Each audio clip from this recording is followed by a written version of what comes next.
Bismillahirrahmanirrahim. Assalamualaikum warahmatullahi wabarakatuh. Alhamdulillahirabbil alamin. Wassalatu wassalamu ala asrafil anbiya'i wal mursalin wa ala ali rasulillahi ajma'in. Asyhadu an la ilaha illallah wa asyhadu anna Muhammadar Rasulullah. Allahumma salli ala sayyidina Muhammad wa ala ali sayyidina Muhammad. Wa qala Allah ta'ala fil Qur'anil Karim, a'udzubillahi minasyaitonir rajim. Bismillahirrahmanirrahim. Ya ayyuhallazina amanu kutiba alaikumus syiyam kama kutiba alal ladzina min qablikum la'allakum tattaqun. Pemirsa rahimakumullah, kita bersyukur kepada Allah Subhanahu wa taala atas nikmat waktu yang Allah berikan kepada kita. Kita bersyukur kepada Allah atas nikmat kesehatan, dan terlebih lagi kita bersyukur kepada Allah atas nikmat iman dan Islam, yang semua nikmat itu mengantarkan kita kepada bulan Ramadan yang mulia ini. Mudah-mudahan kita menjadi hamba-hamba yang bersyukur insya Allah Subhanahu wa taala. Salawat dan salam kita selalu mohonkan kepada Allah, semoga selalu terlimpah curahkan buat junjungan kita Nabi Muhammad sallallahu alaihi wasallam. Pada kesempatan yang berbahagia ini, saya akan membahas sedikit tentang Ramadan sebagai syahrut tarbiyah. Ramadan sebagai bulan pendidikan. Karena kita sebagai manusia, terutama sebagai orang Islam, wabil khusus sebagai orang beriman, mempunyai kewajiban untuk selalu belajar dan terus belajar dari awal hingga akhir hayat kita. Kenapa dikatakan Ramadan sebagai syahrut tarbiyah? Yang pertama, Ramadan itu akan mentarbiyah jasadiah kita. Ya. Dalam sebuah hadis Rasulullah mengatakan, berpuasalah kalian agar kalian sehat. Itu untuk jasad kita. Jarang kita mendengar orang yang berpuasa gara-gara puasanya ia sakit. Jarang kita mendengar. Yang ada malah gara-gara puasa ia semakin sehat. Selain daripada itu, dalam sebuah penelitian dikatakan bahwa ketika kita berpuasa, satu hari kita berpuasa, itu akan mampu menghasilkan sel darah putih.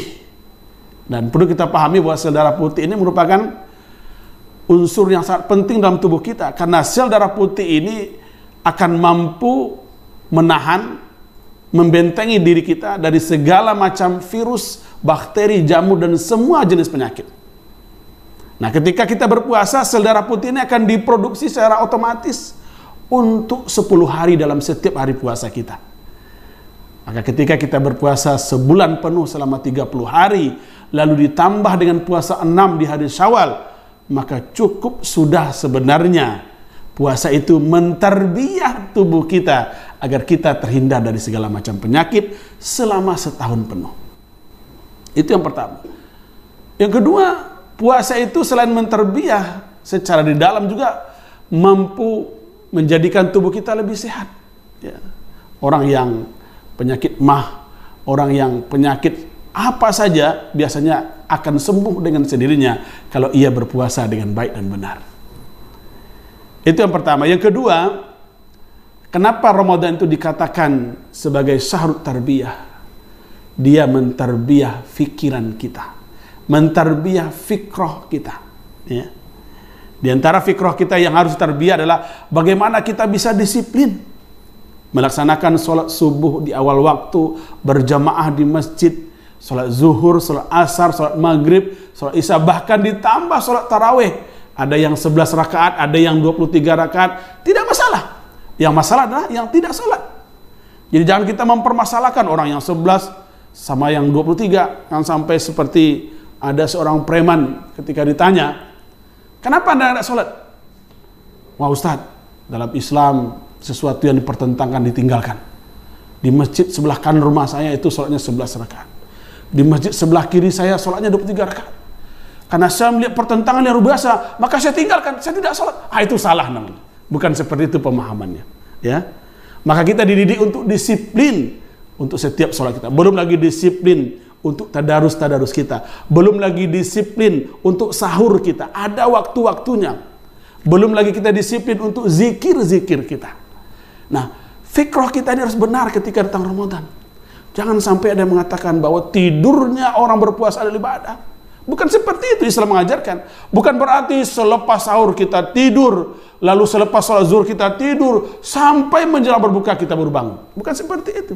Ini fikrah yang salah. Fikrah yang benar adalah Ramadan tetap kita bekerja seperti biasa, tetap kita beribadah seperti biasa, dan bahkan lebih ditingkatkan dari hari-hari sebelumnya. Yang ketiga, Ramadan dikatakan syahrut tarbiyah adalah mentarbiyah ruhiyah kita. Ya. Mentarbiyah diri kita ini agar terhindar dari segala macam penyakit dan menjadi hati yang bersih. Ya. Di antara ciri-ciri hati yang bersih seseorang dengan datangnya Ramadan adalah dia merasakan muraqabatullah.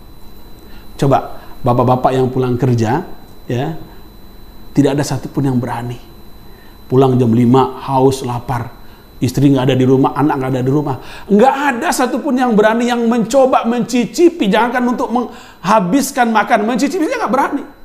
Kenapa itu terjadi? Ya padahal nggak ada yang lihat, karena ada muraqabatullah itu.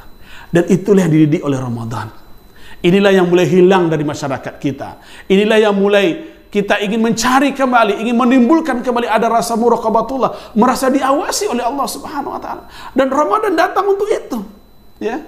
Sehingga ketika kita bekerja di kantor, bekerja di lapangan, bekerja sesuai dengan profesi kita, apakah sebagai pendidik, apakah sebagai dosen dan segala macamnya, muraqabatullah itu kalau kita bawa kemana-mana, insya Allah maka pekerjaan kita akan jauh lebih berkah.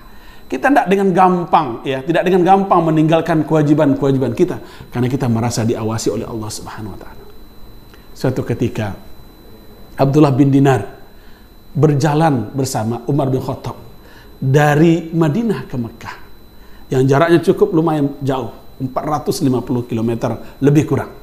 Di perjalanan mereka melihat ada seorang anak muda yang sedang mengembalakan domba.